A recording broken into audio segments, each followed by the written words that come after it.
ইউরোপে মসজিদের সংখ্যা মুসলিম দেশের মতো নয়। অনেক জায়গা আছে যেখানে নেই কোনো মসজিদ। স্পেন এক সময় মুসলিমদের শাসনে থাকলেও পরে তা চলে যায় খ্রিস্টানদের কাছে। স্পেনের এক শহরের নাম সেভিলা। সেখানে একটি জায়গায় গত ৭০০ বছরে তৈরি হয়নি কোনো মসজিদ। ফুটবলের কল্যাণে সেই ক্লাবে খেলতে যান একজন মুসলিম ফুটবলার।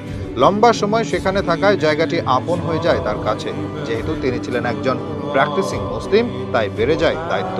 সিদ্ধান্ত নিলেন সেখানে মসজিদ বানানো, কিন্তু এজন্য তো আর সাহায্য পাবে না কর্তৃপক্ষের। তাই বের করলেন ভিন্ন উপায়। অনলাইনে শুরু করলেন অর্থ সংগ্রহ। এতক্ষণ বলছিলাম ফরাসি ফুটবলার ফ্রেডরিক কানোতো এর কথা। প্রায় ১ বছর ধরে চলে সেই অনলাইনে অর্থ সংগ্রহ। অবশেষে তিনি ১ মিলিয়ন ইউরো অর্থ সংগ্রহ করতে সামর্থ্য হন ২০২০ সালে।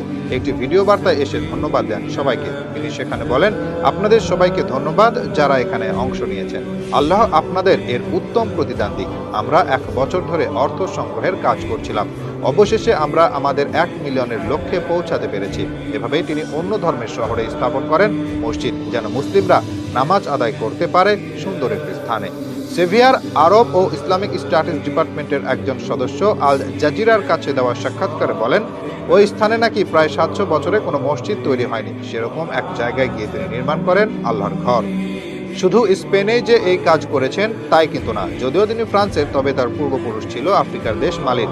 সেখানেও তিনি নিজের দায়িত্ব পালন করেন। মালির রাজধানী বামাকোতে একটি মসজিদ নির্মাণে সহায়তা করেছেন। এটি ছিল তার একটি গুরুত্বপূর্ণ মানবিক উদ্যোগ, যা তার ধর্মীয় বিশ্বাস এবং সমাজের প্রতি দায়বদ্ধতা প্রদর্শন করে। ফ্রেডরিক কানোতো বিশ্বাস করতেন যে একজন খেলোয়াড়ের সামাজিক দায়িত্ব শুধুমাত্র মাঠ পর্যন্তই যেন আটকে না থাকে। তাকে সমাজ এবং ধর্মীয় সম্প্রদায়ের জন্য কাজ করতে হবে।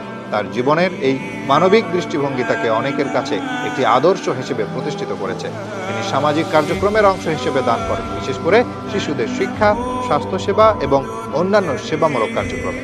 ফরাসি হলেও তার মূল ঠিকানা আফ্রিকায়। সেজন্য আফ্রিকান দেশগুলোতে বিভিন্ন কল্যাণমূলক কাজও করেন তিনি। ফ্রেডরিক কানোতো তার ধর্মীয় বিশ্বাসের প্রতি দৃঢ় আস্থা রেখে একটি মানবিক এবং সমাজসেবামূলক জীবনের উদাহরণ স্থাপন করেছেন, যা তাকে শুধুমাত্র একজন ফুটবল তারকা হিসেবে নয়, বরং একজন মানবিক কর্মী হিসেবেও অনুপ্রেরণা যোগায়। ব্যক্তি হিসেবে যেমন অসাধারণ ছিলেন তিনি, তেমনি ফুটবলার হিসেবেও খ্যাতি ছিল ৪৭ বছর বয়সী এই স্ট্রাইকারের। যদিও ফ্রান্সের যুবদলে খেলেছিলেন সেখানে জন্মানোর কারণে, তবে শেষ পর্যন্ত নিজের আসল দেশ মালির হয়ে প্রতিনিধিত্ব করেন এই ফুটবলার। তিনি হচ্ছেন একমাত্র ফুটবলার যিনি আফ্রিকায় না জন্মেও African footballer of the year পুরস্কার জিতেন। এই পুরস্কারটি জয় করেন ২০০৭ সালে।